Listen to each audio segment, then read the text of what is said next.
Hey everybody, another update, doing it live. I pretty much done.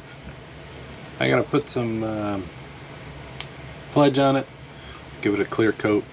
I wanted the decals to set up a little bit, and I wanted to be able to show you guys with being able to touch it without messing up the clear. So I do got the windshield in now. I pledged that, and it's sitting there until it dried. It really works good, gives it a nice look on that.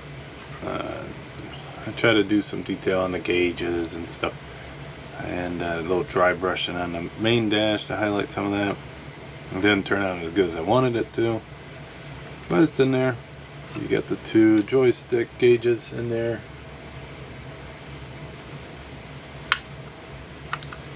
And I just put the decals on. I did some details on the motor, give some gold and black parts, and then give it a wash and everything like that. I end up repainting this back piece, and the other one I said I had two clamps on there where they both shot off, so I lightly sanded it, masked everything off, and gave it another coat of that black. Give it some louvers. This kit turned out really cool. I really like it. Tom Daniels knew what he was doing when he was designing model kits. It's a lot of fun.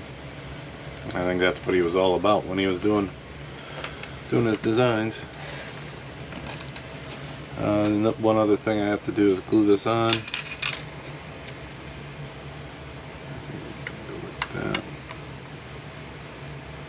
So I'm going to clean it up real good and glue it down, and then put the pledge on it.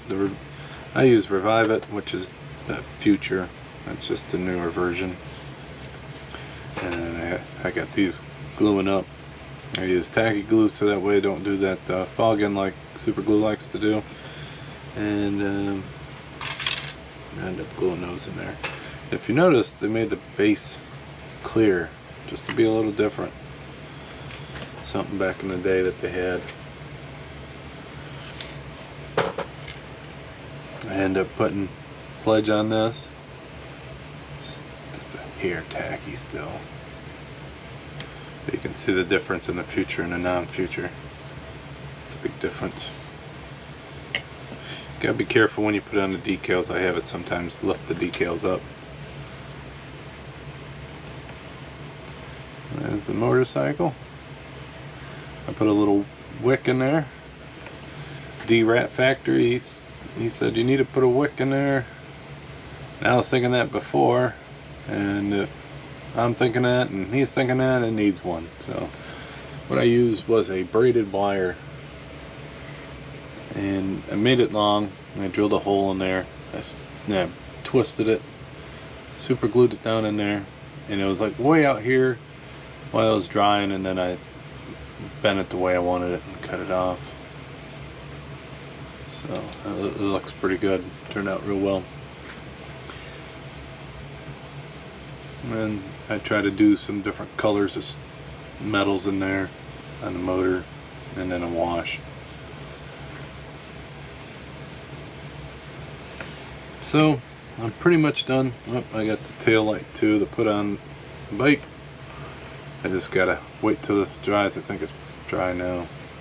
Yeah. So I'll get that glued on there. I'll glue the headlights in, and then the dome in, and then I'll probably go mow the lawn, and then that should be all good. And then I'll do a normal final video, and then do it from there. How's it going, Jeff? Good to see you on there. Thanks, Nicole. I might be doing these live videos more often, I don't know. It's a lot easier not having to save it to the computer and all that. So, but that's that. I'm gonna glue those on there, and I'll do a final. I don't know if it'll be before 8, but this thing will be done by then. Still got 4.5 hours to go, so should be good. Hope you guys are doing good on your builds, and I can't wait to see everybody's. So have a good rest of the weekend, and I'll talk to you guys then. Thanks, Jeff. You have a good one.